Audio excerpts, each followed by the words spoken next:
Well, now really, when we go back then to falling in love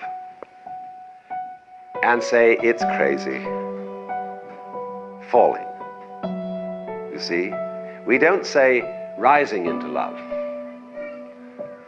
There is in it the idea of the fall. And it goes back, as a matter of fact, to extremely fundamental things. That there is always a curious tie at some point between the fall and the creation. Taking this ghastly risk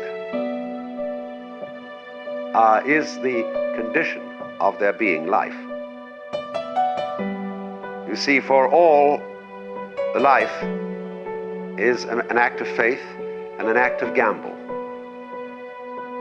The moment you take a step, you do so on an act of faith because you don't really know that the floor is not going to give under your feet. The moment you take a journey, what an act of faith. The moment you enter into any kind of human undertaking and relationship, what an act of faith. See, you've given yourself up. But this is the most powerful thing that can be done. Surrender.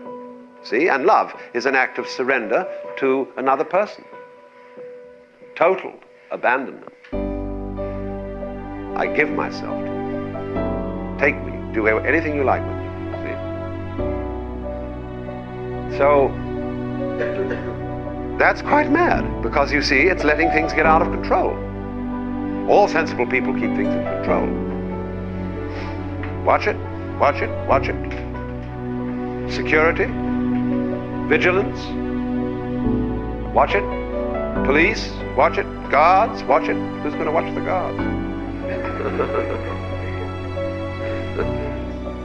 So, actually, therefore, the course of wisdom, what is really sensible, is to let go, is to commit oneself, to give oneself up, and that's quite mad.